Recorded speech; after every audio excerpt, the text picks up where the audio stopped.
Depois de Valefor, o Duque da Ambivalência e do Atalho, Ars Goetia desloca o foco para algo mais sofisticado, o conflito e o tempo.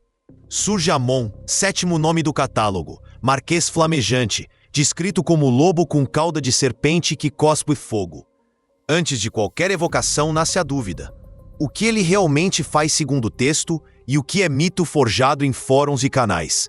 Este vídeo mergulha nessa distinção, passo a passo, com um método rigoroso e nenhum glamour gratuito. A proposta é investigar com calma, respeitando a fonte e evitando conclusões apressadas que distorcem o sentido original. Na tela fica o lembrete bússola. Amon, Marquês, Lobo, Serpente, Fogo, Passado, Futuro, Reconciliação. Esse resumo evita confusão quando o folclore digital atribuir dons extravagantes ao espírito. A Goetia transforma funções em monstros memoráveis, e no caso de Amon, acrescenta responsabilidades temporais e diplomáticas. Guardar esses termos logo no início cria estrutura sólida para todo o percurso, impedindo que promessas de espetáculo desviem nossa atenção do texto original. Essa ancoragem conceitual ajuda a manter o foco analítico do começo ao fim. A investigação começa no papel. Amon aparece na Ars Goetia, primeira parte do Lemegeton, preservada em manuscritos ingleses entre os séculos 17 e 18. Compiladores trataram o texto como manual técnico, não romance de aventuras ocultas. Cada espírito recebe cargo, legiões e ofícios, sem histórias coloridas. Quando entendemos esse enquadramento, ganhamos defesa contra promessas fáceis e contra supostas provas visuais que piscam na internet como anúncios de madrugada. O contexto histórico funciona como filtro crítico indispensável. A Goetia é catálogo, arquivo simbólico destinado a operadores que buscavam ordem na desordem invisível. Não é diário verificado de encontros, nem feed de milagres. Podemos afirmar apenas o que o texto atribui. O resto pertence à cultura e à psicologia. Quem confunde ficha técnica com testemunho torna-se presa de soluções mágicas instantâneas. Reconhecer o gênero literário do Grimório impede que nossas conclusões sejam guiadas por expectativa de show e não por evidência. Essa distinção protege a leitura contra exageros modernos. A ficha de Amon começa pelo título, Marquês. Historicamente, o Marquês defendia fronteiras, zona de tensão entre reinos. Na simbologia goética, isso indica poder no atrito, não supremacia absoluta. Logo aparece o número 40 de legiões. Pesquisadores entendem tais cifras como escala alegórica, não contabilidade literal. 40 sugere vastidão. Assim, Amon opera onde limites se tocam e conduz exércitos de ideias, tornando-se especialista em negociar margens conflitantes. O cargo reforça a leitura de mediação estratégica. A descrição imagética grava-se na memória. Lobo de pelagem sombria, cauda de serpente entrelaçada, hálito flamejante. Em algumas versões, forma humanoide com cabeça de corvo. O Grimório converte funções anímicas em anatomias impossíveis para o leitor nunca esquecer. Lobo lembra território, serpente engano e mutação. Fogo, consumo e luz, corvo, presságio. Num único quadro, o texto ensina que Amon devora certezas estagnadas e anuncia futuros que ainda fumegam. A imagem funciona como mapa simbólico condensado. Quem busca verdade estrita deve começar aqui. Amon não aparece como patrono de amor instantâneo, fortuna expressa ou cura miraculosa. O eixo clássico gira em torno de 3 verbos: revelar, recordar e projetar. Ele expõe o oculto, relata o que passou e delineia tendências. Tudo isso conduz a uma quarta via frequentemente esquecida: reconciliar. O Marquês não vende milagre, oferece diagnóstico do conflito e possibilidade de trégua, caso haja compromisso real. Essa exigência diferencia símbolo de fantasia conveniente. Traduzindo para hoje, sem prometer prodígios. Passado vira memória causal, origem do impasse. Futuro é tendência se nada mudar. Reconciliação é engenharia de vínculo. Amon age como consultor de contexto. Mostra a raiz do atrito, sugere desfecho provável e propõe diálogo, mas cobra participação ativa. Nada de velas coloridas resolvendo sozinhas.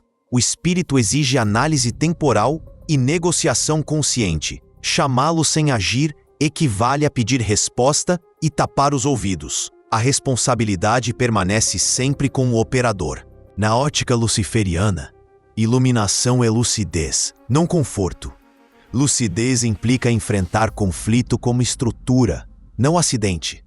Amon encarna a inteligência que habita a fronteira onde muitos falham. Lembrar sem escravidão, antecipar sem delírio, conciliar sem servidão. Seu fogo não aquece romance, forja metal. A matéria-prima é atrito. O produto, se houver coragem, é consciência temperada por cinzas. O Marquês convida ao trabalho duro de decifrar brasas antes que virem incêndio total. É um convite à maturidade psíquica. A chama cobra preço. Reconciliação real custa orgulho. Rompe narrativas rígidas. Desmonta a vaidade de estar 100% certo. Amon ensina que paz não é suspender briga, mas reorganizar papéis dentro dela. Quando o lobo recua, serpente troca de pele e chamas devoram ilusões, surge espaço para pactos inéditos. O Marquês não entrega vitória automática. Fornece ferramentas para governar destino moldado na fricção. Usá-las depende da coragem de quem invoca. Sem esse custo, cada se transforma. O aprendizado é áspero, porém necessário. Para manter honestidade, separe camadas. Camada A, citável. Amon é lobo, serpente, fogo e às vezes ave. Apenas isso o manuscrito garante. Camada B, simbólica. Lobo sugere disputa territorial. Serpente, inteligência subterrânea e mudança. Fogo, transformação que ilumina e consome. Misturar níveis transforma símbolo em promessa exata e destrói rigor. Quando alguém vende resultado garantido, lembre, ele confundiu descrição poética com contrato de prestação de serviços sobrenaturais. Essa confusão é recorrente no discurso popular. Juntos, lobo, serpente e fogo definem a diplomacia do conflito. O lobo mede limites. A serpente desliza entre polos. O fogo queima resíduos. Amon não entrega reconciliação grátis. Ilumina o preço estratégico. Ceder, revisar, reinventar. Quem recusa pagar alimenta a fogueira simbólica, gerando mais fumaça que clareza. Assim, o Marquês não é presságio de paz imediata, mas arquiteto de acordos custosos, forjados exatamente na zona onde muitos preferem desistir. É ali que o símbolo ganha força, sem atalhos fáceis. E os testemunhos? Regra de ouro: não fabricar casos históricos. Academicamente, faltam relatos primários verificáveis de contatos com Amon. O que existe transita entre notas grimoirísticas, comentários ocultistas modernos e folclore digital. Confundir níveis compromete pesquisa. Por isso, apresentamos registros como narrativas culturais, interessantes para mapear imaginário contemporâneo, não como prova científica. Separar mito de dado protege o conteúdo contra sensacionalismo e mantém a discussão em terreno sólido. Os materiais dividem-se em 3 tipos. Primeiro, relato impessoal do Grimório. Funções e forma, sem drama. Segundo, notas de ocultistas recentes que projetam temperamento próprio na entidade. Terceiro, depoimentos online sobre sonhos com lobo ou corvo. Sensação de calor e insights sobre brigas. Tratamento honesto é simples. Catalogar como folclore contemporâneo. São ecos úteis para entender cultura, mas insuficientes como base empírica. Quem disser o contrário, confunde comentário com dado. Essa classificação evita leituras infladas. Dentro desses ecos surge enredo recorrente. Primeiro ato: conflito prolongado em família, amizade ou trabalho, cristaliza identidades feridas. Eu sou o ofendido. Segundo, alguém revisita passado e percebe detalhe que muda sentido do episódio. Terceiro, visualiza futuro provável se nada mudar. Escalada, silêncio terminal, confiança quebrada. Nesse ponto, Amon simboliza cronista que impõe contexto antes que o incêndio avance.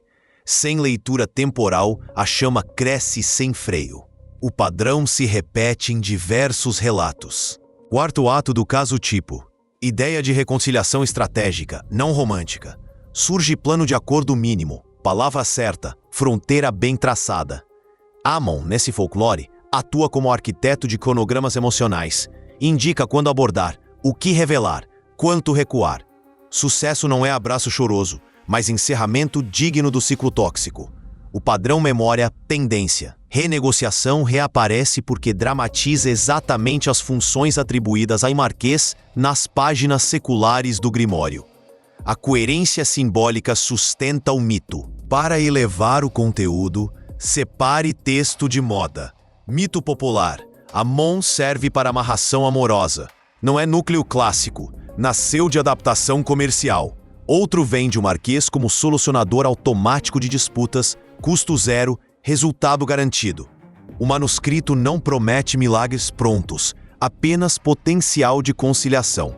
Quando o marketing oferece façanha relâmpago, lembre que a fonte não é século XVII, mas sede moderna de cliques que transforma símbolo em propaganda. Essa crítica preserva o rigor histórico.